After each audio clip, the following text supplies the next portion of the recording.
Pastor Ronaldo, nós sabemos que o senhor também é escritor do livro, está aqui comigo, Anjos Subordinados ao Nome de Jesus. Eu quero saber, os anjos realmente existem e o que a Bíblia diz sobre isso? Os anjos realmente existem. Eu escrevi esse livro aí, Anjos Subordinados ao Nome de Jesus, falando da autoridade do nome de Jesus sobre os anjos de Deus. Os anjos são reais, assim como também os demônios são. E os anjos, a Bíblia diz lá no livro de Hebreus 1,14, eles são espíritos ministradores que trabalham em favor dos herdeiros da salvação. Quando lá em Salmos fala da criação dos anjos, fala como Deus criou os anjos, a Bíblia diz que Deus soprou e milhares e milhares e milhares de anjos saíram de dentro de Deus, todos perfeitos e cada um com seu poder, né? Os anjos, os querubins, os arcanjos, os serafins e os ofanins, são classes de anjos. E esses anjos, né, eles não foram criados para ficar no céu lá, passeando lá e assistindo TV e comendo pipoca. Vou falar assim para você entender, né? Para ficar à toa. Não foram. Deus criou um exército, está escrito lá. E pelo sopro da sua boca criou o exército dos céus. Exército para quê? Para guerrear. E por que Deus criou um exército? Porque quando Deus cria o reino dos céus, ele precisava de um exército. Todo reino tem que ter o quê? Um exército. E os anjos são o exército do reino de Deus. E qual é a função dos anjos na vida das pessoas? Se você pegar toda a história bíblica, os anjos têm várias funções. Uma delas é anunciar o recado de Deus para o ser humano. Como o anjo Gabriel anunciou o nascimento do Senhor Jesus, né?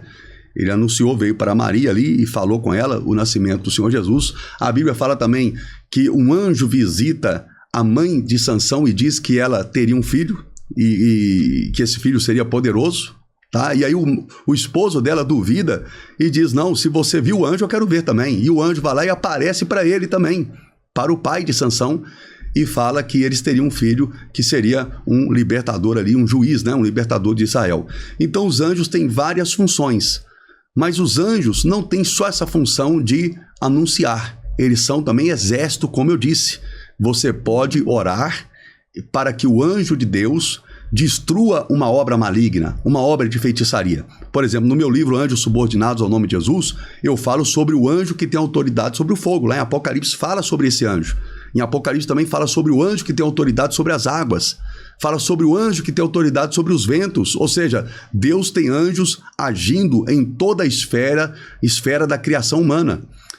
Tem também os anjos da cura, os anjos da operação de milagres. Então você pode orar para que o anjo de Deus visite aquela pessoa que está internada no hospital e cure aquela pessoa que está doente. Você pode orar também para que o anjo do Senhor vá aonde foi feita aquela obra de macumbaria, aquela obra de feitiçaria, e o anjo de Deus vai lá e vai destruir aquela obra de feitiçaria. Mas além disso, os anjos também são guardiões. Eles guardam o povo de Deus. Amém? Eles protegem o povo do Senhor. Quando o povo sai do Egito, em direção a Canaã, Deus manda um anjo na frente. E esse anjo foi protegendo o povo de Deus. Tanto é que quando Faraó vai atacar o povo de Deus, tentando destruir o povo de Deus, o anjo do Senhor, ele sai de um lado do povo e vem dar a volta e para entre o exército de Faraó e entre o povo de Deus, para que o povo de Deus pudesse atravessar o Mar Vermelho. E o anjo fica protegendo ali o povo de Deus do exército inimigo. E é isso que os anjos fazem. Por isso que a palavra do Senhor diz, né? Que dará ordem aos seus anjos para que te guarde, para que você não tropece em nenhuma pedra. Ou seja, um exército organizado, cada um com a sua função. Cada um com a sua função. Ok. O nome de Jesus, ele é autoridade sobre todos os anjos? Sim, o nome de Jesus é autoridade sobre todos os anjos. Em 1 Pedro 3,22 está escrito, o qual depois de ir para o céu, está à destra de Deus, ficando-lhe subordinados anjos e potestades e poderes. Ou seja, a palavra do Senhor está dizendo aqui em 1 Pedro 3,22 que Jesus, ele se assentou à direita de Deus Pai o Todo-Poderoso e foi subordinado a ele. Anjos, que anjos? Todos os anjos. Tá aqui, ó, potestades. Quem são as potestades? Os demônios. Todos os demônios se submetem ao nome de Jesus. Inclusive, isso é uma marca do Evangelho de Cristo. Porque até o Senhor Jesus chegar, ninguém havia expulsado demônios em toda a face da terra. Você sabia disso? Ninguém tinha expulsado demônios. Quando o Senhor Jesus, ele chega com o seu ministério, quando ele inaugura o seu ministério, a Bíblia diz que ele saiu por todos os lugares, expulsando os demônios e curando as pessoas de doenças e enfermidades. Qual que é a diferença entre doença e enfermidade? A doença você pega naturalmente, você pode ficar velho, ficar doente, você come algo que te faz mal, mas o remédio te cura, a cirurgia te cura, mas a enfermidade é o que? A doença colocada por demônios. Então Jesus, ele ia por todos os lugares curando as pessoas de doenças e de enfermidades. Como ele expulsa, por exemplo, um demônio mudo. E quando o demônio mudo sai daquele homem, o mudo passa a falar. Ou seja, aquele homem tem um espírito que era mudo, que entrou nele e fez ele ficar mudo. E Jesus expulsa aquele mal e ele sai. Então, expulsar demônios é uma marca do verdadeiro evangelho do Senhor Jesus.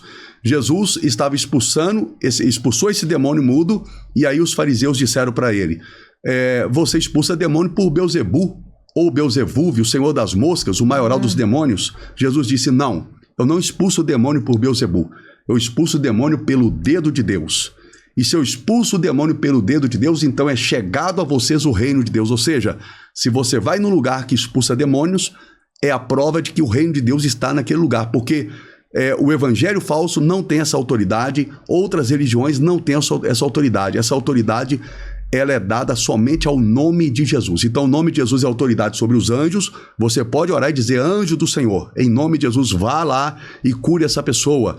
Vá lá e destrói essa obra de macumbaria. E o anjo do Senhor vai obedecer, não a você, mas o nome de Jesus, que tem autoridade sobre ele.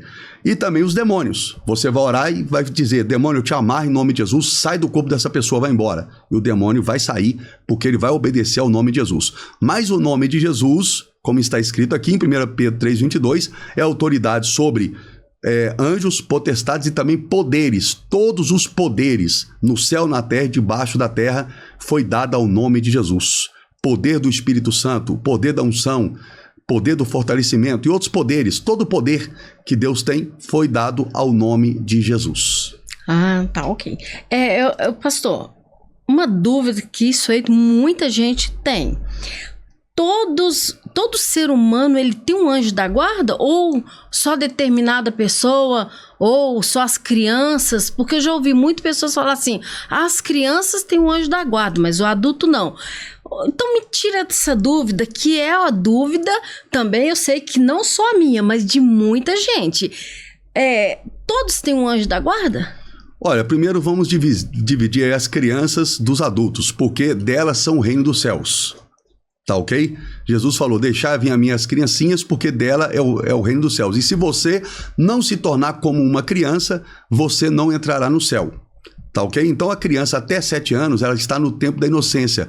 Ela está na idade de Adão, vamos dizer assim, no tempo de Adão, o tempo da inocência. Então dela é o reino dos céus. E se dela é o reino dos céus, ela tem um soldado do exército dos céus guardando ela e protegendo ela, guardando ela, amém? Então eu creio que o anjo do Senhor acampa sim ao redor das crianças, mas dos adultos, não é de todo mundo.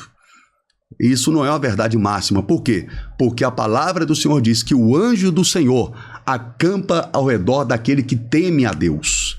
Teme a Deus. Se você teme a Deus, o anjo do Senhor vai acampar ao seu redor. Mas se você não teme a Deus, se você é um incrédulo, se você é uma pessoa que não obedece à palavra do Senhor, lembrando que temer a Deus não é só abrir a boca e falar, eu tenho temor de Deus. Não, temer ao Senhor é obedecer ao Senhor. Quando você obedece a Deus, obedece a sua palavra, você tem medo de Deus, porque o temor é a mistura de medo com amor, respeito. Você tem que ter medo de Deus. Jesus disse, não temei ao homem que faz perecer o corpo, mas temer a Deus que faz perecer o corpo e a alma no inferno. Tem até uma música aí que diz assim, né?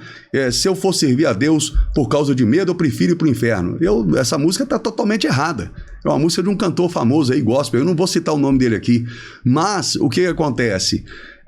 Você tem que temer a Deus com medo de ir para o inferno mesmo. Porque Deus pode sim te mandar para o inferno. Mas você tem que também temer a Deus porque você o ama e reconhece que Ele é Senhor de todas as coisas. Amém? Então o anjo do Senhor só acampa ao redor daquele homem ou daquela mulher que teme o Senhor e os livra, preste atenção, e os livra de todo o mal.